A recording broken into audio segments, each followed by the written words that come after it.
Hello, and welcome to another episode of the Moped Outlaws. Oh my goodness, Ms. Francois is something beyond your wildest imagination. Like the depth, breadth, and heart of this woman is something you're just going to have to check out for yourself. It gets started at like this high level or low level, depending on how you want to look at it, and it just goes from there. And it was great to hang out with Greg again. It's been a week since I saw him, so I missed you, and it's great to have you back. How are things going? Well, we're wrapped and I'm doing all the things that happen when you want to lock out a location in a better condition than when you arrived. And how And did you enjoy the yeah, show? What are your comments for people who are getting well, ready to she's juicy. She is definitely juicy. I love her pizzazz. I love her straightforwardness. And yeah, if you weren't an attached human being, you might be on a flight to wherever she is. She was in New York. Yeah. She definitely I was think you made an two had a offer. very nice vibe. Yeah. And for those of you Yep, who she are sure single, did. who are high caliber men, you got to stick around for this episode and check it out. Maybe you'll be the guy that needs to reach out to her, since I wasn't. Anyway, Yeah, please do the things: subscribe, share, like, comment, send us some email. Definitely, support our sponsor, Adrenochrome Cola, and then also our check out the Compton Cowboys on our website. And we're looking forward to the next one. Happy summer. Say hello? Zeker wegen dem. Jag är inte nytt jobb. Two outlaws on the lam, taking the back roads through America. You can't drink enough coffee for this show. And now it's time for Monday Madness with the Moped Outlaws, Greg and Mark. Welcome to another episode of the Moped Outlaws. Today, our guest is the multi-talented and super sexy Ms. Francois. We are so happy to have her. Welcome to the show. Thank you, guys. So we expect a very sexy accent. Of course, it's one of the sexiest in the world, actually. That's 10, what maybe. I hear. Yeah. You've done some amazing work. We were just looking at, you've done a kind of TEDx talk. You have your own podcast. It's actually really a TV show. You're ultimately a TV host. Calling you a podcaster seems kind of diminutive. It's not. Oh, I love when men stalk me. That's awesome. Thank you. I saw the production values on a couple of your shows. I really love the professionalism that you bring to the table with your show. Yes, I appreciate you. In particular, the episode I watched was where you had 3 male guests and you were really enjoying their attributes. We'll just say that. But what I really wanted to ask you was about your conversation about the penis with that one older woman. How did you think of having a conversation about the penis? Well, first of all, you do know I have like over 75 episodes. So I'm like, I've talked about penis in many different episodes. So I'm like, I'm not even sure which penis, which size, who I asked it. So that could be anything. But I'm like, what? That's awesome. Oh, dear. And we're off to a hard start. A hard start. Go ahead, Greg. What penis was it that you heard her talk about, Mark? Exactly. She was speaking with a woman who was mature in age. I'll use that term. Very mature. She was old. Yeah, what was the question? Come on, Mark. Tell me the question. So, well, what prompted you to have a conversation with an older woman about the penis, and what is it about it? Well, if I'm asking an older woman about a penis, think about it. She must have had a lot of penises in her lifetime, so that would be the best person to ask a penis question to, compared to someone who is 21 or something. So right. I'm pretty smart, if you didn't know that by now. But that's what I'm saying. That could have been any episode. That's why I'm like, what was the question? Was it a real good question? Because I only ask great questions. Apparently, it was only a moderately good question, but I'm okay with that. That's All right, so let's ask this, Miss Francois, is sensuality and sexuality necessary nutrition for a healthy individual? Oh, hell, I mean, yes, sir. It Yeah, is. you can say hell yeah. I was trying to do the whole proper thing, Miss Francois. Of course it is. And that's for everybody, especially in relationships. We need that, okay? Because even me, like, check me, I don't know when this going to air. I don't know if I'll be broken up with that person by then. But it's even having certain relationships, and you want to be in something, you have that, you look at the person, you just want to bite them, you just want to eat them, you just want to, it's not cool to be in a relationship like, oh, he's a nice guy, great personality, and I think we'll have great kids. You want to have that yummy. When you eat some ice cream, you need that. Have you found that could be sustained over a long period of time with a single? I would say it can be sustained, but with everything, you have to put in the work. Because I in the beginning, I had said it would be nice if I could exchange boyfriends or husband every 2 years, because initially that whole excitement you get, wanting to see the person, wanting to have those long phone calls. Then what happens after 2-3 years, and you get married, stuff like that, responsibility, you realize you have to pay bills, kids, somebody gain weight, all these things factors into outside family, and I think people naturally kind of drift away. But you have to purposely make sure that whole sensuality is in there, but it's work. And most of the time, men are just lazy to even work at that part, but we women always try to work. So what work is recommended? Okay, you see that, man, this is why I need some woman on see, we should have Michelle and somebody else instead of Greg.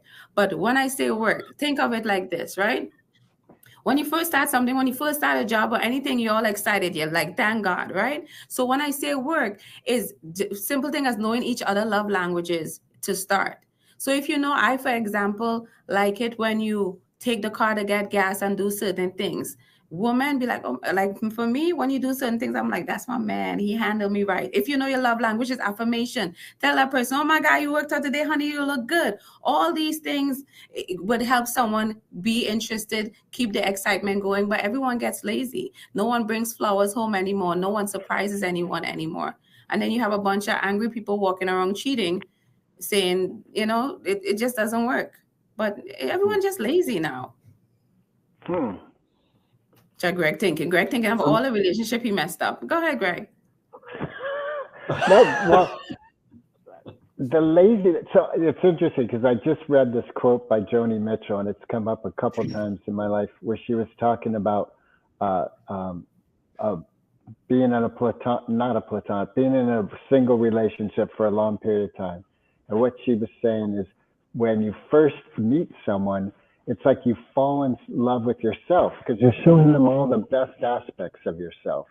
And over a period of time, they start seeing when you're an asshole, or that's reflected back to you, and you start not liking that. So you want to go find a new person so you can just again get the shiny, bright version of you.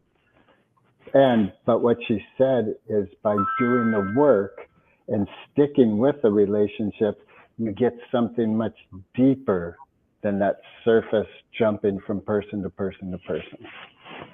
But no, and that's 100% true. And I mean, I've seen it in my own life. And I even met someone recently. Like, everyone says they meet their representative a lot of times, right?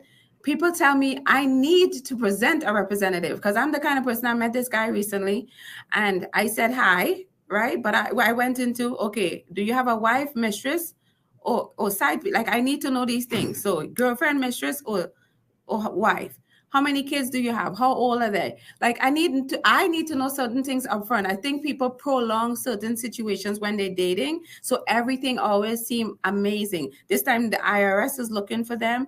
And I don't know these things until it's 1 year later in the relationship. And all of a sudden we're like, well, let's put these things together and let's see.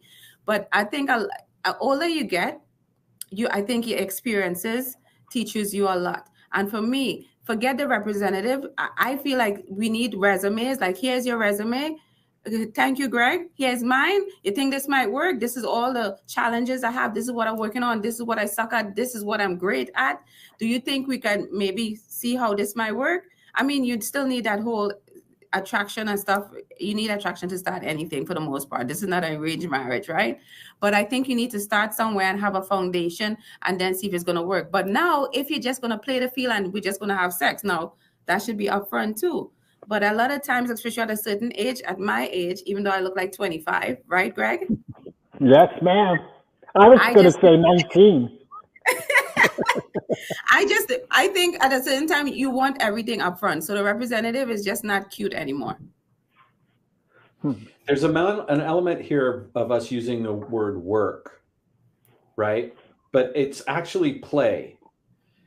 Right? We need to be able to play with each other at a high enough level that we're open and honest and transparent and put our attention on each other at the same level of quality as when we first start dating each other. So it's not so much putting in the work as it is being willing to play full out, play from the best place. That's how I see it. Did you just read that from somewhere, Mark? No, that's who I am. Oh, because I'm like, you look like you were reading something. I was like, no, he didn't just pull up something on Google. But no, good job. I did not. No, that's how my brain works. It was I'm a walking Google when it comes to relationships. Oh, you've been in a lot of relationships, I see. No, but I've been in some quality ones. Okay. Well, thanks for your expert advice. Yeah, that's me. Except that's why you're here. I loved what you said. But is it just one man at a time for you? For me, or you talking? For you. For me, yes. I've been with like dating coaches and stuff, and they say it should never be one person. You should date many different people at the same time. And I personally, just because they're a coach, that don't mean everything is for everyone, right? My experience is when I try to date multiple people, say I'm dating 10 different people, because they say that's a good number.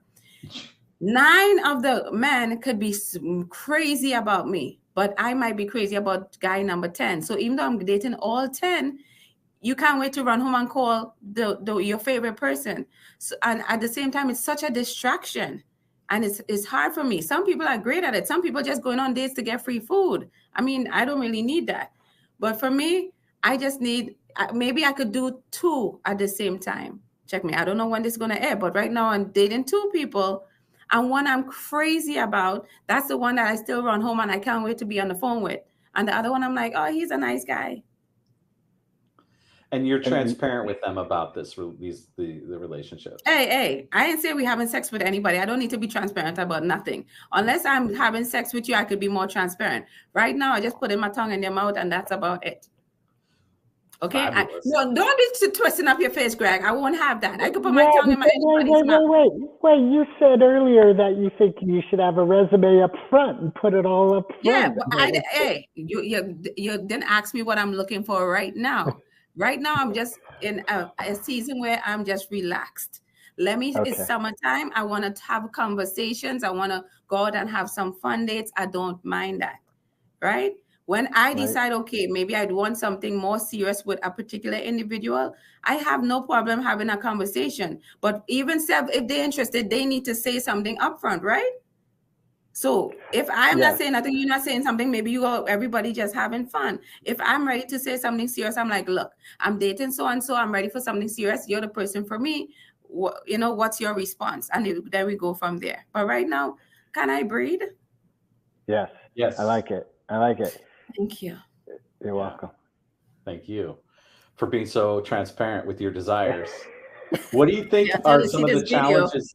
What do you think of some of the challenges that you face being such a productive person with your podcasts and your writing and all of the different things?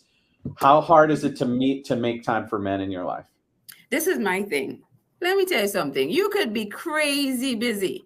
If the right person tickles your fancy, all of a sudden, all that stuff is like, you know what, I ain't that busy. You make the time. So sometimes when people say, oh, I don't have the time, I'm like, bullshit. When COVID came, all of a sudden we had time to be home, right? We forgot all the responsibilities we had to do. So if something comes along and you like that person enough, you're going to make time. But for me, what I do find is, yes, I'm active. I'm doing all these things. I'm in the media, so forth and so on. And I think the men that I'm meeting, or attracting at this point in time is much better than I used to, because I used to get a lot of people where they wasn't doing much in their life. So when I'm doing so much, I can't say it's jealousy, it's that they couldn't fully understand and they couldn't fully keep up. But if you're with someone who has their goals, you have their goals, we both work on separate goals, but then we come together, we talk about stuff, we bounce stuff off each other, add to each other stuff, you'll have more of a better relationship. But right now, you know, women dominating everything, we in everything, and you all can't keep up. And that's not my fault. That's your fault. Agreed, 100%. Are you open to me asking deeper questions about you? Yeah, dig. Go ahead. Okay, so you have this beautiful way that you speak, which to me reflects some form of Caribbean origin. I'd love for you to talk about where you're from and how this informs the way you operate.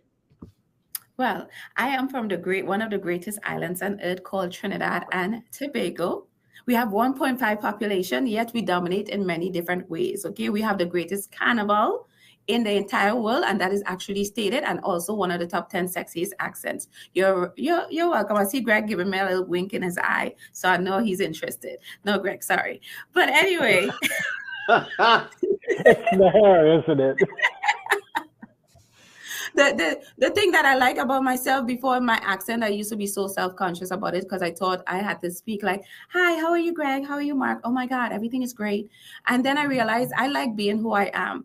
That's what makes me special. That's what makes me unique. You know, and then now I realize because of my accent, a lot of people are attracted to something being different. So I think it's definitely helped me being even Caribbean and being in America for 20 something years. It gives both flavors. And if you know anything about island people, we're very spicy. So it adds to the flavor to everything else. Yeah. And Trinidad Tobago's the origin of some amazing musical genres. A lot of people don't understand, like they hear, everybody knows about Jamaica and reggae and all of that, but Trinidad and Tobago has a whole cultural musical history too. What are some of your favorite aspects of that island's musical lineage? Okay, suppose I didn't know nothing about my culture, but anyway, you're lucky. So we are known for calypso, right? That after years around in the late 70s, it turned into something called SOCA, which is more the fast-paced music. The thing is, I think you see how Jamaica is known worldwide. We know Bob Marley, we know certain dancehall artists, so forth and so on. One of the issues that we have with our music is very fast-paced, and it seems that something only in a particular season. So Carnival is typically February, March of the year, and everyone. So example, as soon as you hear a Trinidad song, it sounds along the lines of jump, jump, jump, jump, brave. So it's a lot. And after that particular season, you don't hear the music as much, but we have some new artists like Kes and the band trying to Nyla Blackman doing more American stuff or signing with American labels to try to get the music as something you could play every day. So some people are trying to hopefully slow it down so people could understand it more. But it's a lot of fun, it's a lot of energy, it's a lot of excitement. And you know, some of you all can't keep up. Well, the artists I'm familiar with are Kassav and Arrow. Okay, but those are all old. I'm like, what? What? Right? That's okay. Old style. Like I'm all about the legends. Yeah. But you're lucky I know some history. That's why I know like Arrow, but I'm like, what? So in this day and age, you would look up Kes, right? He's like more mainstream with the music is much more slower. We have Nyla Blackman. She come from a line of history where the person who invented soca is her grandfather. So that's a big deal. We have Marshall Montano is the biggest soca artist in Trinidad and Tobago. He spanned for at least 40 years. He's in his 40s, and he's one of the only soca artists to be able to sell out Madison Square Garden, which is a big deal. So we've been doing things. You all just not, you know, you all accustomed to Jamaican music. And no shade to Jamaica. I love my Jamaican music. But I feel like it's time for soca and calypso to make it to the next level. Like back in the days, like Harry Belafonte in the 50s, they all who's that kind of music, that was Trinidad music he took. And they said the reason we didn't make it as far is because y'all couldn't understand our accent compared to Harry Belafonte. Y'all could understand what he was saying. But it only lasted in the 50s, and, you know, different music formed as it go along. But hopefully sometime soon we take over again. Do you feel like soca has a place in your neighborhood? Like, is there a place around you where you can access these kinds of cultural music sources for yourself, or is it that's typically just Trinidad Tobago? Well, boy, first of all, oh God, too much accent. Sorry. No, I love First it. of Bring all, it. First of all, bring I that am in finger. I am in New York, okay? So this is a melting pot, okay? If you're in Brooklyn, like in New York, we have the Labor Day parade in September. That's all the Caribbean people that was started by Trinidadians, right? In different states in July 4th, which is Independence Day, in Texas, in Houston, Texas, that's the Caribbean Day parade there. We have, Miami Carnival, different places. So especially I live in Queens, but Brooklyn is like 35 minutes away. That's a big island people every step of the way. Where I work now, everybody's from a different island. So we just call it Caribbean people, but Trinidad, when it comes to soca, is very easy. It's everywhere. Thank you so much for sharing this part of yourself. Do you play music or sing in addition to all the other amazing talents that you have? Let me think. Hell no, I have no, when it comes to, since I was growing up, when it comes to talent, when talent was considered singing and dancing, that was something I definitely did not have. But the funny thing is, I'm going to learn to play the keyboard starting sometime next month, because next month is my birthday. So I tell everybody, I just want everyone to give me money towards my lessons, because I'm not paying for that. But yes, I have no talent when it comes to music, dancing, singing, nothing. I'm just cute. But you're going to do it. You're going to. Yeah, just because you should learn something new all the time. Keep the brain working. So that's I'm always into trying something new. So that's why I'm doing it. I know I'm pretty intelligent. I love it. I love it. What do you find the most challenging about hosting your TV show? What is the most challenging is sometimes finding guests. It's really hard. And building relationships with different people. I think that's one of the hardest for me. And even when you get the guests, is to be able to ask different questions and have them, because sometimes you could have someone on your show, for instance, right? And you ask them a question and it's like pulling teeth, right? To get certain things to flow. So it's not even what one thing is hard, is how many different things is difficult. You certainly are not hard to get talking. Me, I could talk all day, but some people, you ask them a question, oh, tell me about Trinidad and Tobago. It's an island. Like, I can't work with that. That's very hard. But yeah, but what I found is once I continue to build relationship, it's easier to find guests. But say, for instance, I have someone on that wrote a book, then I have to go read the book. And it would be easier when you have a team, like you have Greg, you have Mark. So if you all have each other, things tend to be easier. But when you start a lot of these kind of things like a TV show, you start by yourself. And some things you have to learn, like make errors and fail and find different things. But along the way, I meet people, and some people are expert in editing, for instance, or some people are expert in marketing, and you use them and you create a team, and it becomes easier. So do you mind if I take a left turn? You could take a right turn, you could take a U-turn, that's fine. Go up, down, bueno, very good. Okay, so you are someone who just in this brief knowing you is very at ease with your individuality and who you are. And I'm wondering if there was any life challenge that brought this resonance of your spirit to fruition. I'll say this, through life, we have many different challenges that stretches you and forces you to grow. So even coming to this country was one of the biggest challenges I've had, because I was raised in a Christian, very sheltered.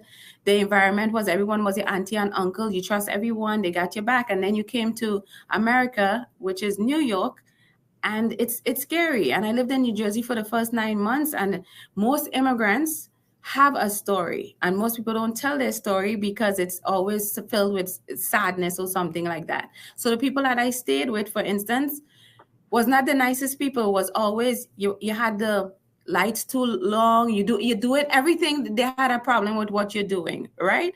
And it came to the point where they literally tossed my stuff out in a black garbage bag. I always emphasize black garbage bag because I want people to just imagine, you've been in a country for 9 months. You don't understand much of the how things work in America is totally different from the Caribbean.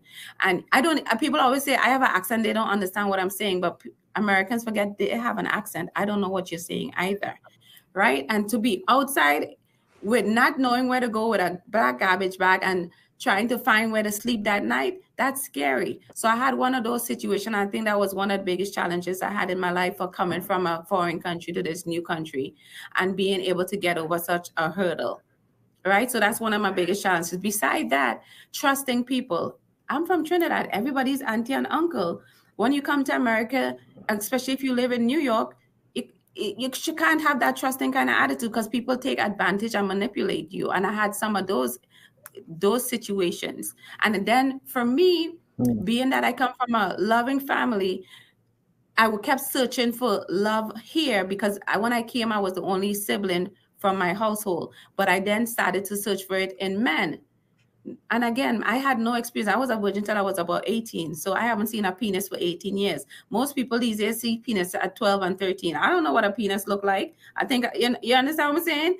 I haven't even touched one. In my mind, in Trinidad, a boyfriend was someone you see, he's cute, that's my boyfriend, and you write letters to him at home. But coming here, it was just very scary and very challenging. So I think all those things, or some of those things that I mentioned, helped me to be just a better person. And it sucks when people say, oh, I have no regrets. I'm like, bullshit. I have lots of regrets. Like people like, oh, you shouldn't have regret because it makes you who you are and makes you strong and you wouldn't be that person. That sounds really cute for a textbook, but at the end of the day, there's many things in your life that you look back and wish you can change. Again, you don't know the kind of person you would have been at that time and how you would change it and if anything would actually be changed. But it would be nice to go back in time and not be homeless on the street for 24 hours. Yes. I'm glad it was only 24 hours, which is what it sounds like from this story. Yes. That's when you find out how resilient and how powerful you really are, when you take that situation and then you manifest the next step in reality. And so I'm curious, how did you come to the realization of the Mss Francois Show? How did that come about and what was the journey like for you? Okay, so men was getting on my damn nerves, basically, right? You all don't know what you want. You finally get a relationship. Who not cheating on you? Who you can't find? Who you can't trust? Who's sleeping with your friend? It's just a lot. And all I want, ever since I was a kid, to have a wonderful family, a bunch of kids, be barefoot and pregnant. That's what I want. Women like to come like, oh my God, you're holding back, woman. Shut up. If you want to be independent and go do all your stuff, you do what you're doing. I wanted to be barefoot and pregnant, right? Good, but obviously that didn't happen. But if you're out there looking at this show, I'm available.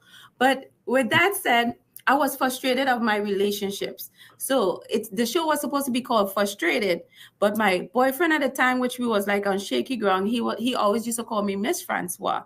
So I adapted because you can't have a show every day you're frustrated. So I adapted something called Mss Francois. And the whole premise of the show was to focus on relationship, but add humor. Because every time you go through a relationship, everybody's sad, depressed, they're angry. And sometimes when you look back at some past relationship, you laugh at yourself because you're like, why was I thinking like that? I could have done better. Oh my God, he's not even that cute. Why was I stressed out? So when you add the humor, the endorphins, certain things, you're not as depressed. You see things differently. Your guard gets let down. And I think it resonates with people more and people listen more when you add some humor. I didn't want to be like, hi, my name is Mss Francois. Today's show, that's boring. So I used to open my show with like 5 minutes of comedy and just keep things lively throughout the rest of the segment. But it honestly came from a sad, depressing, angry thing. If you're looking at this right now, I still don't like you. But personal development has helped. So you're very picky and choosy about who you date because you want to have like some fun. Have some fun. Yeah, my thing is, you know what, people, I don't feel like I'm choosy or picky at all, but we all should have standards. That's what it is. So if I have a certain standard, like honestly, if I had to pick my ideal man, again, I don't know how this person is in real, it would be Trevor Noah. Yes, he fine. right? But that's my kind of find. But it's not only that. I mean, I've read up on him. I've read his book. He's an immigrant, so I like that we could relate to each other like that. He came from nothing. I can relate to that. He's funny and he's educated. So that's some things that I definitely look for, and certain things like you value, like he values his family. The friends he surrounds himself with is friends that when he was a teenager. So just because he makes money and he's touring the world and he had the Daily Show, that doesn't mean you have to change your friends and all of a sudden be hanging out with all these rich people that don't even understand the values that you have and where you came from. Did your mother and I'll give him my number. Wait, you're giving me your number? What? No, she wants Trevor Noah to have her number. Oh, so if anybody out there hears the I'll show, pass it on to him. Noah. No, trust me, I'll pass it on to him. Did your mother and father model a healthy, loving relationship? Oh, hell, stop talking craziness, okay? My mother had 8 kids with like how many different men, I can't remember. But I love you, mommy. Wow. Okay, why are you trying to say, excuse me, why you said, oh, wow, you trying to say my mom is a hoe? No. What I'm trying to say is that you still believe it's a possibility to be barefoot pregnant in a very loving, fun, playful relationship for the rest of your life, but it hasn't been modeled. It's a very rare thing. It's a rare thing, but there have been examples. No one is saying it's a Disney movie, because if everyone realized in a Disney movie, they always close the curtain and they went off married. No one shows the after effects. I think the only Disney movie that showed that was Shrek, right? You have the kids, you stressed out, you want peace, right? I don't know why they made them ugly ogres, but whatever. But my thing is, it is possible, and I've seen it. Again, I always say you don't know what happened when the two couples or relationship, they close the door. But at the same time, I have seen it. Like my sister is married to an amazing man. And I think it has to be understanding. For example, my sister, she works and all that stuff, but she don't mind being more submissive. Right? And they have like that understanding. Then they have other people be like, no, I am running this household. No, if the man accepts that, that's fine. But that's why I say everything doesn't work for everybody. So you have to find your person. That's interesting, because with your sister, you do not see her submissiveness as a negative characteristic. It's Not a at choice all. she's making that is working for her. Yes. So I think people like to be on the outside and judge people. If that was me, I wouldn't have done that. That's why you're single. That's your choice. Right. That's beautiful. Because for me, I hear submissive and I have a knee-jerk response of it's negative. You're lesser than yourself. But I hear you say that's not true for your sister. She is absolutely herself. Yeah, exactly. Yeah. You know, and I'm still old school, as in I would love a man to lead. But you see, my personality, people assume, oh my God, she's controlling, she's forceful. Why are you shaking your head, Mark? You agree with that? No. Oh, we both are. You are a very strong woman, Mss Francois. But I always say, if people have conversations with me, right? Because again, me as supposedly like an independent, confident woman, I could be a boss at my job and give people orders and stuff like that, right? I could be a boss in business and give orders. But maybe when I get home, I want to be like, yes, honey, which part of the chicken do you want? You want me to cut it for you? So it's still a choice who you want to be and how it makes you feel in a relationship. I want a man to be able to lead, right? And this is how I see it. This might sound corny to people. I don't really care. This is how it is, right? Fine. Me and him could have all kind of conversations. I can tell him what my point of view is or whatever the case might be. And he could yes me to that. Yes, honey. Yes, honey. But there are times if certain things I say he could challenge certain things that I've said. And I don't mind like people take this in the wrong way. Like shake me a little, not shake me like, oh my God, this is abuse. But babe, I said this and this is how it's going to be. And I go, okay, honey, you're the man. What do you say? That makes sense to me. Like, I love that. Leadership is sexy, especially when the man is providing and protecting and making a safe space for you. Oh my God, Mark, are you single? No. No. Damn it. You looking for a mistress, son? You said that so. Oh my God. No, I'm not looking for a mistress. Thank you, that though. Was hot. If I was, you'd be top of the list. Yeah, you might need some extra spice. You never know, you know. Well, I'm getting all the spice I need from you in this conversation. And see, I know kind of what you want, and I want men to get this. Like, it doesn't take that much to be able to handle a powerful, fully expressed woman if you do it from this place of love, kindness, Yes. compassion, and then dedication to self. You have to have a spine, you have to have a structure, and then lead from love. That's all she's Yes. asking for. Am I right, Miss Oh Francois? my God. Oh, I want to hug you so much. But Ah, I can't fight. I can't fight because I don't want nobody fighting me, okay? Oh, so I'm you're not going to be fighting you, but I dating would if I three had. men here. But yes, I think we as human beings make things out complicated. And I think we're too busy making all these assumptions. Like, you could just meet someone, we're looking at the phone. Is he gonna call? He should have called me. Like, we make up all these things and have all this anxiety when it's really not that serious. If you like someone, call. Maybe if it's not reciprocated, it's okay. Take it as feedback. Don't take it as what's wrong with me. Maybe I'm too short. Maybe I'm ugly. Maybe you don't think I'm too smart. Maybe he's just not for you. He's not into you. It's okay. But we internalize so many things and then we waste time. Wow. I love that. And I love how frank you are about wanting this or that. You're just so right up front. I can see I why don't know any other way to be. Like, this is what you get. Yeah. You know, Greg's like that most of the time too. He is single. Yeah, but it's the hair, Mark. It'll never work. What's the sperm count though? Oh, it's got to be good. I got 3 children. Okay. But it's amazing, like someone like me, like even one of my bosses told me, he's like, you're going to have a hard time finding a man. He's like, even your haircut, it scares men because they're like, oh, she's confident to be able to do that and still, you know, be who she is. And I'm like, oh my God, really? You should be happy that I can be confident, know who I am. You should love that. Just imagine someone like me adding to your life. You could only go up from there. But I don't know what, like some people, I used to be like, I don't think men are intimidated, but now I'm starting to believe it. But to me, that has nothing to do with who I am. That has to do with who they are. Maybe you just need to keep working on yourself. Because I had a boyfriend at one point that said he just felt like he was eye candy. I mean, he was some eye candy. But at the same time, he felt like he's like, I'm not adding anything to your life. But I'm like, pause for a second. What are you doing with your life? How are you growing? How are you developing? Because if you continue to grow and develop, you will find things to add to my life. But you're stagnant. And then you see me growing, and I realized it was like a little bit of jealousy, because when I walk in a room, they're like, oh, Patrice, it's like the Oprah and Stedman effect.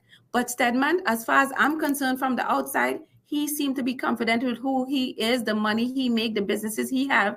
And he's okay with walking with Oprah, letting Oprah have the spotlight, being to the side and still being a man.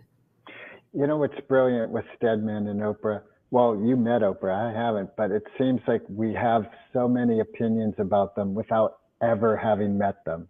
Like, right? It's ridiculous. It's amazing, but we do that with a lot of people, do we? Got to listen to Oprah.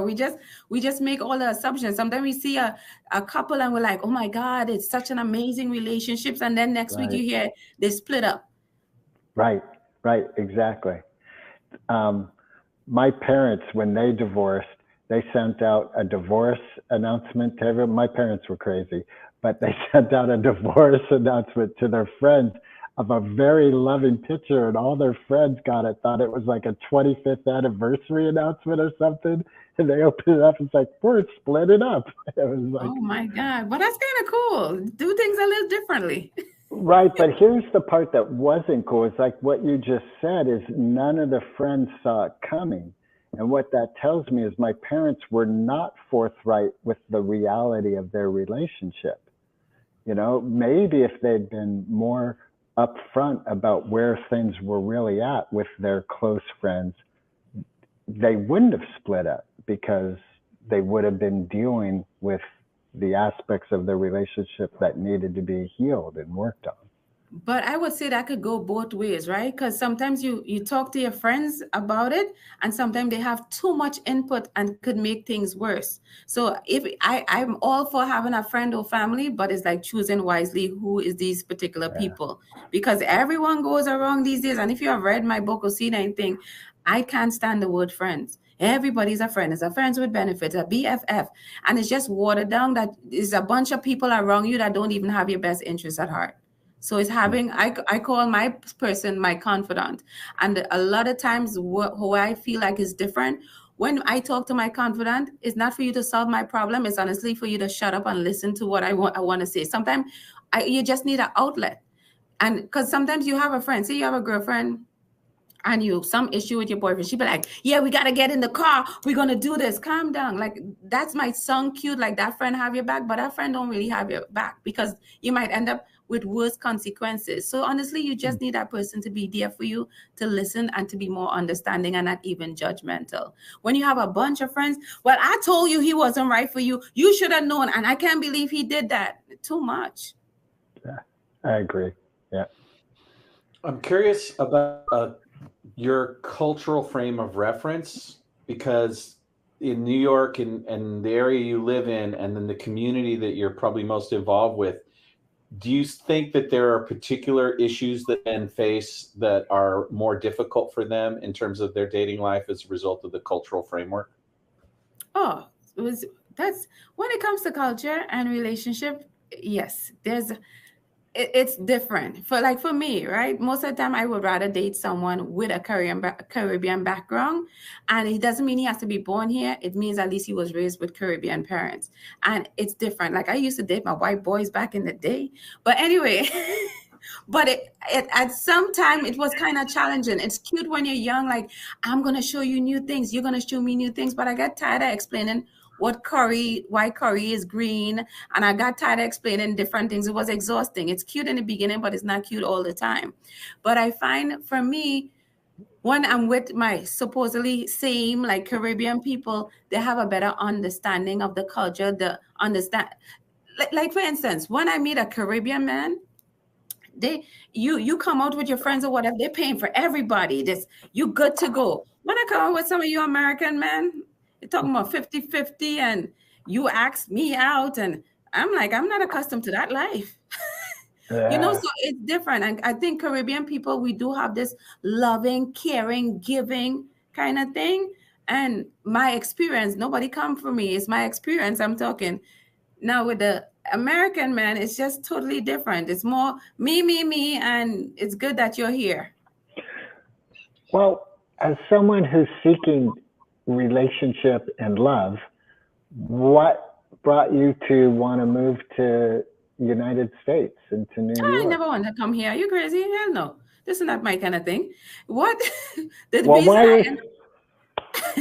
I never would have wanted to come here. But your parents always think they want the best for you, right? So in a small island, is only so far you can go. But when you come to America, no matter what people want to say, good, positive, negative about America, it's still one of the best places to live. It's one of the best places for opportunities. It's just so many things here. So the whole thing was, let Patrice come to America. The schools are better, more opportunity to meet different people, to do different things, to see different things. When you're in an island, by the time you drive from here to there, you're to the end of the island. There's not much to see. And how much beach you're going to go to, So, I mean, now, am I okay with the decision of being in America? Yes, because it's been 20-something years. Initially, no, because again, it's what I've been through. I wouldn't want that for anybody, but overall, with all the relationships and things I've built for myself here, I am grateful for how far I've come.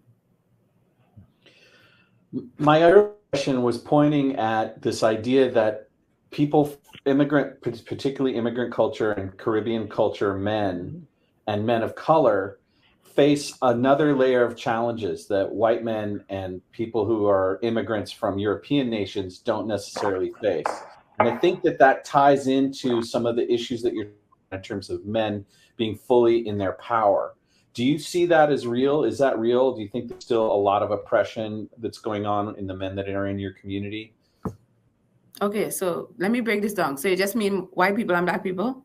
Because you're doing all this fancy talk. I'm actually asking about the Caribbean male perspective, right? In particular, Okay. because I think a lot of people understand the issues between black and white, but in the Caribbean community, there are other particular challenges, and that is particularly immigrating to the New York area, which I know a lot of Caribbean people do.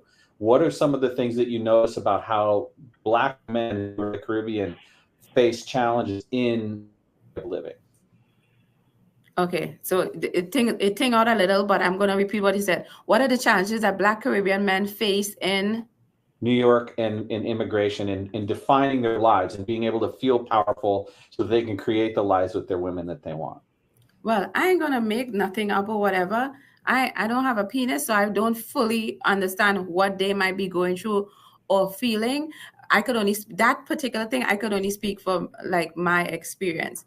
But I realize, which is funny, forget the fact that the Caribbean black men compared to American men, right? I realize there's an issue with Caribbean black men and Black American that I have definitely witnessed, because it's still a thing of you're not really black, or they have this thing where American black men is like, oh, they come in and taking our own or whatever the case might be. So it's so funny how they have their own little fight and separate from even the white American men, so that they have their own thing going, like who's better than who. Like even me being a female with certain jobs, they would tell me that I'm not black, which last time I checked, my mom and dad was black. So you mightn't even understand that because you're not in my skin, or right. But the thing that they see it is a lot of Caribbean people, they say Caribbean people, they tend to be seen as supposedly nicer or sweeter or softer, when they would say American person is more rough, especially a Black American. But I would like, I guess, connect that with everybody have a different history. The history of a Black American is different from a Caribbean American. So obviously, whatever trauma and different things people go through, that would show up in relationships as well. I don't date American nor Jamaican men. But beside that, yeah, everybody else is welcome. Thank you. I think it's important for us to recognize that when we think about how men show up and how men who want to be leaders in relationships, in order for them to know themselves at that level, they have to have a sense of their own power and their own empowerment. I think the context of our society, it's difficult for men of color, and then even more difficult for Caribbean men of color, because as you said, there's Black men that are American and there's Black Caribbean men, and there's these hierarchical struggles that go on. And this idea of warmth, compassion, kindness, community, and putting people's benefit first, that we see as weakness in the capitalist structure, but it's actually strength. But I don't have any awareness in my own experience, which is why I'm asking you the question. So you're asking a Black Trinidad Caribbean female. You need okay. Yeah, what your perception is of the culture, because you want these men, right? You want this cultural reference to be part of your own experience. And what you've said is you want to find a man who can lead. The question is, what do you think is this challenge that men, the kind of men you're looking for, faces in this culture, and what do we need to do better? Okay, as far as my Caribbean men, I think what my even like my dad, being Trinidadian, I find that a lot of Caribbean men are very confident in themselves. Because I think even growing up around them in the beginning, because I came here when I was 17, they're like, I'm a man, I could do this. And even Caribbean men, they're good with their hands. So as far as I'm concerned, I could do the household things. I know everything. I can provide for my family. I would say Caribbean men is definitely into the providing. And this is my woman. They might tend to have many different women with many kids, but they provide for all of them most of the time. Or at least that's what I've seen. But I think when you come to this country, things get a little different, and you see things different, and certain things that they used to do sometimes gets a little watered down because they're trying to fit in to whatever culture they're coming into. And that could technically be like a negative in some aspects. It's good to learn about other cultures, but I don't mean you have to immediately adapt other things, because what's working for you, maybe you should let it work for you. So to all my Caribbean men, just continue being strong, confident men that we love, and don't conform for anything. Just be your true self. Thank you. I appreciate your willingness to answer the question, because on some levels the question itself was problematic. But Yes, Greg and I try to. I'm not a Caribbean man, but just Right. experience only.